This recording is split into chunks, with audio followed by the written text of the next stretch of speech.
On that significant day, I found myself standing before my father's grave. My father had been the CEO of a major company, and after his death, my brother-in-law Kyle inherited both the company and a substantial fortune. In stark contrast, all I received was an old mini truck. Kyle, flaunting his newfound wealth, mockingly remarked, "With this, I've got the company and the entire estate in my grasp. That mini truck suits you." Yet to me, that mini truck was more than just a vehicle. As I looked at it fondly and started the engine, I noticed a destination already set on the navigation system. "What's this?" I wondered. With a firm yet gentle grip, I began to drive. My name is Jack Nicholson. I am a 44-year-old tutor, now standing before a large coffin where my father rests peacefully. My relationship with him had always been complicated. He built a construction company from scratch, but I chose a different path, leaving home right after university to become a teacher, fulfilling a childhood dream. This decision led to many heated arguments, and for a long time, we barely spoke. Despite our disagreements, I never hated my father. I had my own dreams to follow and couldn't give them up to run the family business, even though I felt a strong duty as the eldest son. Guilt weighed on me for not meeting my father's expectations, keeping me from visiting my parents' home. My mother relied on my sister Lauren to update my father about my life. Lauren and her husband often sent expensive gifts or arranged trips for my father's birthday or their anniversary, pretending they were from me. Each time, Lauren would encourage me, saying, "I wish you and Dad could talk directly. He's just trying to be strong. Deep down, he must be feeling lonely." I often thought about Lauren's words and would just shake my head. One day, I got the sad news that my father had cancer. When I heard this, I quickly quit my job and returned to where my family lived. I realized that what really mattered was life itself, and the past arguments with my father seemed so small. I decided to move back to my hometown, teach at a local school, and take care of my sick father. At first, my father was shocked to see me return, but he eventually accepted it quietly. I didn't say much either. I just stayed by his side and took care of him, helping him whenever he needed it. He would thank me softly, and those words brought me some peace. Sadly, my father's fight with his illness ended. The last chapter of his life closed quietly with me, Lauren, and our mother by his side. We couldn't know what he was thinking in his last moments, but we hoped his soul was at peace. Even though we expected it, losing him deeply affected us all. My mother, Lauren, and even my young nephew, Peter, were all very sad and cried. The only one who didn't show any emotion was my brother-in-law, Kyle. During the funeral preparations, he coldly asked, "Did he finally die, huh?" Hearing that, I was proud of myself for staying calm and not reacting angrily to Kyle. Instead, I focused on planning my father's funeral, keeping myself busy to distract from the pain. I ignored Kyle's harsh words and made sure everything for the funeral was done right. Kyle and I had never gotten along well, and our relationship only worsened over time.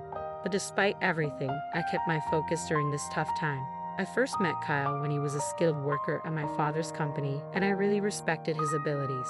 It felt like I had gained a real brother when Kyle married my sister Lauren. He was 5 years older than me and seemed like a role model. Before they got married, I often asked him for advice on various problems, and he always listened with understanding. One of our big discussions was about whether I should join the family business. Kyle would say, "A son should live his own life. Jack, you have your own path. No one knows which choices in life are the best, so the most important thing is to make choices you won't regret later." Encouraged by his words, I switched from business school, where I was studying management, to the Faculty of Education, where I truly wanted to study. As time went on, Kyle and Lauren got married and started their life together.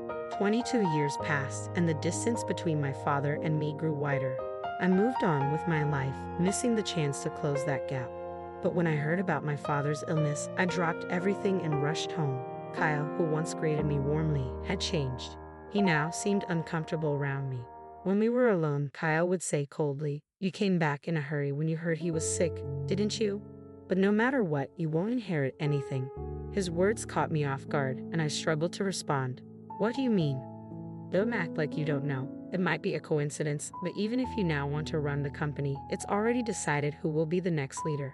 His harsh words shocked me, and I replied louder than I intended, "No, that's not it. I did come back for the company. I realized I hadn't been a good son and wanted to apologize to Dad, even if it's late." Kyle dismissed me. "I don't need your fancy talk. It sounds like something from a TV drama. Lori likes that kind of stuff. But were all those gifts you sent just a way to look good in front of him? That's absolutely not true. I tried to explain, but Kyle had already made up his mind and wasn't interested in believing me. His words also seemed like a slight against Lauren, and for the first time, I felt a deep divide between us. Ever since that incident, I started to feel really upset with Kyle. He began to mock me openly. No matter how much you try to win him over, that time has passed. Don't make me laugh. Go back to where you belong and take care of your troubled students, he would say. At first, I thought deeply about how I appeared to others and how they saw me, but Kyle's words showed he was more concerned about himself than our father. His behavior often seemed disrespectful to both his father-in-law and his wife, Lauren. I started to believe that Kyle had married Lauren mainly to get closer to my father's company and wealth. He rarely visited my father when he was ill and didn't help take care of him. Now, all I could do was work as hard as possible to protect the company my father had built. Kyle always sounded polished, but he really just wanted to avoid problems. On weekends, he would go play golf, claiming it was for business. He hardly ever took care of his own son. He said he wanted his son to learn many skills to eventually take over the business, but he left all the driving and housework to Lauren. When Lauren showed a bit of unhappiness about this, Kyle would passionately take her hand and say, "I'm giving my all for his sake.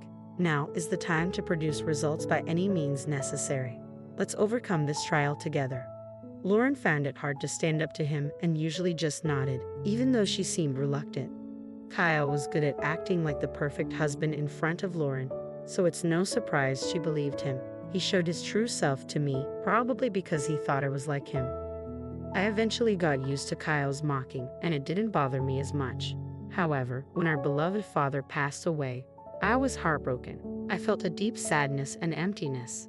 Although Kyle seemed upset about our father's worsening health, I couldn't shake the feeling that he had been waiting for this moment.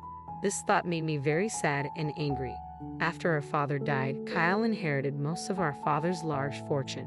Even though he was just a son-in-law, he had the same rights to the inheritance as Lauren and me. According to my father's will, he got most of the shares of the company and a lot of wealth. This unexpected turn of events left me speechless. Even though I was my father's biological child, I had thought the inheritance would be split fairly among the three of us. But instead, Kyle got almost everything. All I received was an old mini truck that my father once loved. In public, Kyle seemed surprised, but alone with me, he laughed and said, "You came all the way from the city to this small town, took care of him day and night, and all you got is this little truck, huh? What an ironic end. Now the company is mine, and you're left with just this mini truck as your inheritance. It's like a comedy." As he left the room with a smirk, I felt empty inside, holding the mini truck keys tightly. The cold metal made me face the harsh reality. My family tried to cheer me up. "Keep your head up." He had his reasons. He didn't mean to upset you. That truck was something Dad always loved. It was his favorite vehicle. He surely cared about you. Despite their kind words, I was too hurt to respond. I knew that what you inherit doesn't measure a father's love. But the fact that Kyle, who seemed to be waiting for my father to die, got almost everything was deeply insulting. It wasn't about the money. It was the pain of seeing my father's hard work go to such a man. I felt powerless to change the situation.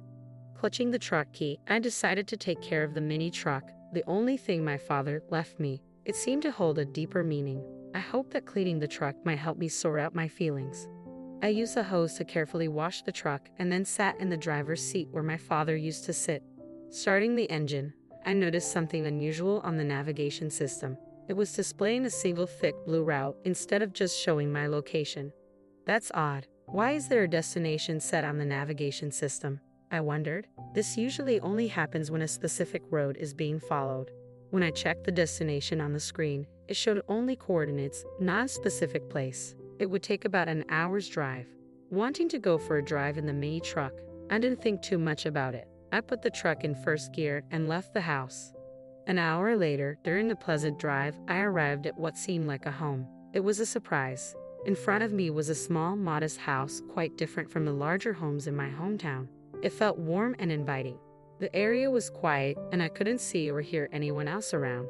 I got out of the truck and stood in front of the house, feeling a bit confused. There were no signs to indicate what this place was, but it seemed the navigation system had brought me here for a reason. With some hesitation, I rang the doorbell. As the door slowly opened, the person I saw was the last one I expected. My mom? I've been waiting, Jack. Come in, dear, she said. Why are you here, Mom? And how come this place was set in Dad's navigation system? I asked. I will explain everything, but first come inside and relax, she replied. Following her inside, I found the interior simple yet cozy with just the essentials. My mom made some tea and started to explain in a calm voice. Actually, this was your father's secret hideout. A hideout. I was surprised. I've never heard about Dad having a place like this. This place is our secret spot. We came here when we needed our own space or when we wanted some peace and quiet. If we ever had a small argument, our rule was to come here to cool off. You didn't know about it, did you? She continued. No, I didn't, I replied, still trying to absorb this new information. And this, she said, handing me a brown envelope. This is something your father wanted you to have. The envelope was slightly bulging, as if something important was packed inside. I decided to read the letter addressed to me. Jack, I have caused you a lot of trouble and made you endure unbearable hardships over the years. I am truly sorry from the bottom of my heart. The letter began. It was filled with my father's reflections on his past mistakes and his deep gratitude toward me. He wrote, Your mother often tells me that it was your choice to leave home, and a son has the right to choose his own path in life. We are both stubborn, but when you came back after I fell ill, it was a wonderful surprise for me. Although I couldn't express it well because I'm not good at showing my feelings, I am deeply grateful to you for supporting and taking care of the family. This was the first time I heard such heartfelt words from my father, and it made me very emotional. The letter also mentioned Kyle. To tell the truth, my distrust towards Kyle grew over time. He's good with words and makes people feel comfortable, but I could see his true nature. I suspected his sneaky behavior around the house was his way of trying to claim ownership. I was too tired from work and taking care of you all to notice his cunning actions. But now, knowing Kyle as I do, I believe these suspicions were correct. The letter continued, I have no intention of giving the company to you, but if something unexpected happens, I have left a significant amount of money with your mother. This is to ensure that you and Lauren will not be in need. Please accept it. After finishing the letter, I looked up at my mother. She said nothing but looked at the brown envelope. I hesitated, then reached for it and checked its contents, confirming everything was in my mother's name. She began to speak firmly. If I transfer the accounts to you and Lauren's names, it would be considered a gift under tax laws. If it's mentioned in the will, Kyle might try to take it. Your father gave this money to me secretly while he was still alive to avoid Kyle's interference. Now I want to give it to you and Lauren as a living gift. She explained this to me, but I was still trying to understand the full impact. The amount written in the account book she showed me was huge, unlike anything I could have imagined. I had never seen so much money before. It meant a lot to me that my dad had left this for me, not because of the amount, but because it showed he really cared about me, not just Kyle, who was seen as his successor. This touched me deeply. We didn't often share deep emotional words, but I knew he always cared deeply for us.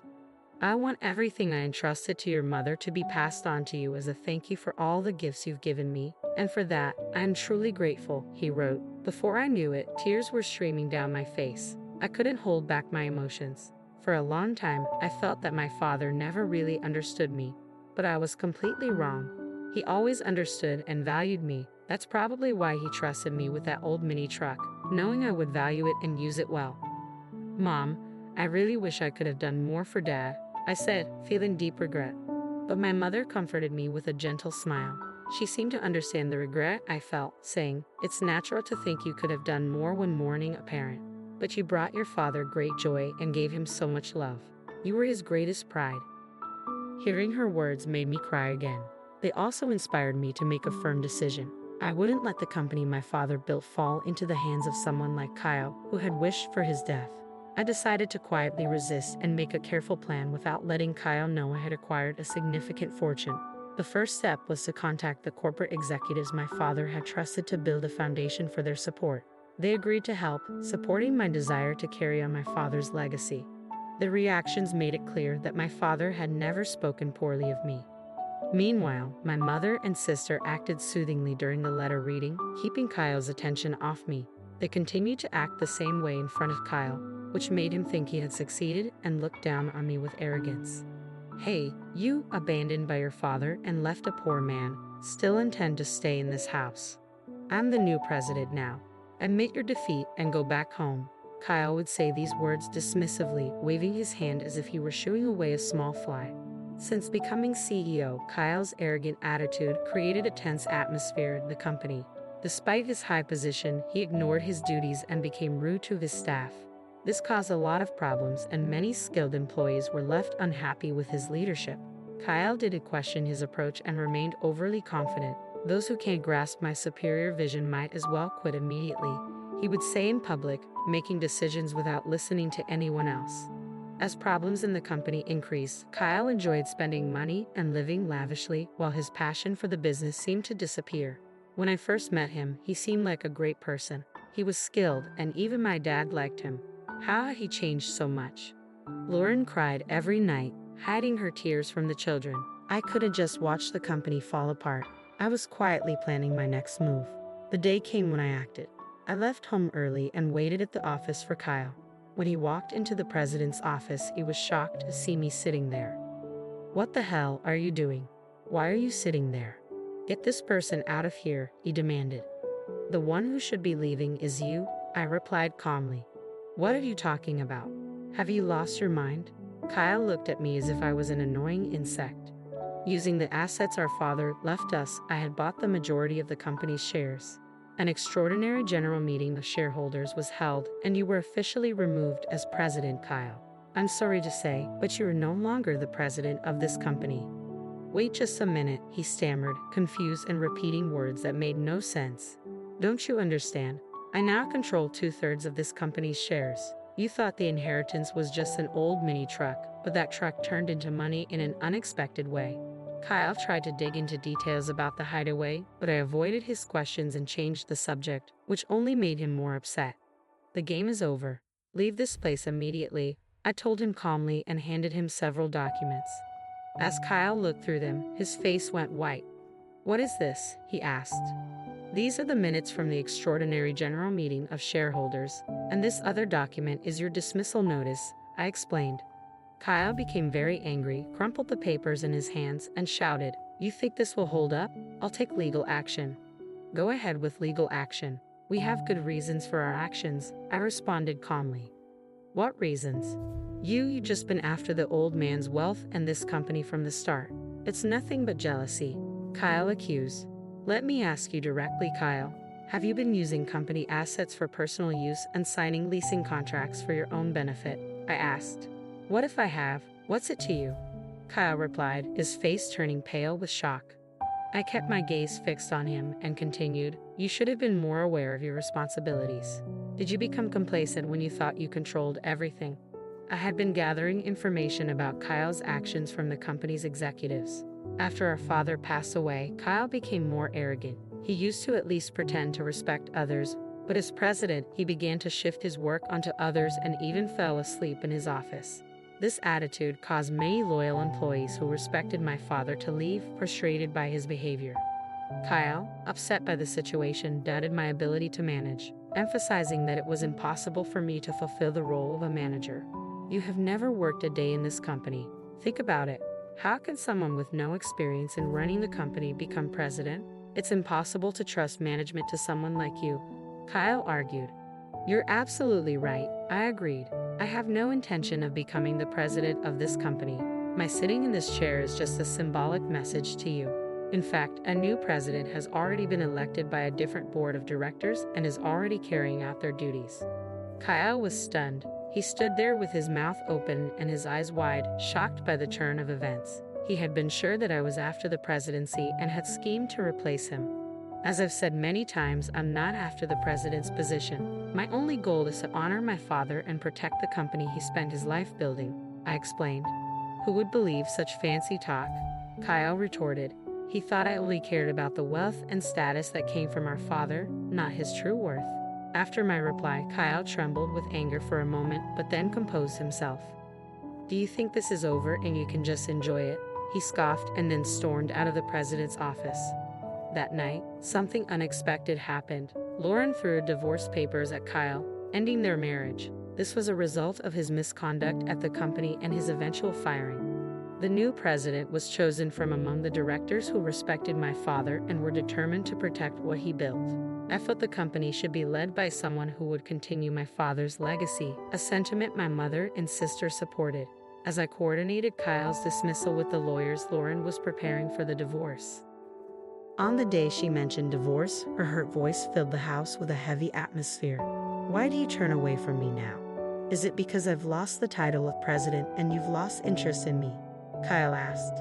Maintaining her calm but firm demeanor, Lauren replied, "There's no point in talking about betrayal. You were the one who betrayed our relationship from the start. Your love was not for me but for the title of the president's daughter. You neglected our home, didn't help raise our children, showed no respect to our sick father, and in the end, you tried to take everything from our father for yourself. Now it's time for you to face the consequences." Kyle had no response to Lauren's words. She had endured a lot, worrying about her children's futures and the fate of the company, but thankfully, the inheritance from her father gave her a solid financial base to raise her children. After the divorce, we planned to live a peaceful life away from conflict with our mother and sister. Our only concern was the possibility of retaliation from Kyle, but he was now out of funds. He had lost a lot of money to an investment scam and was even in debt.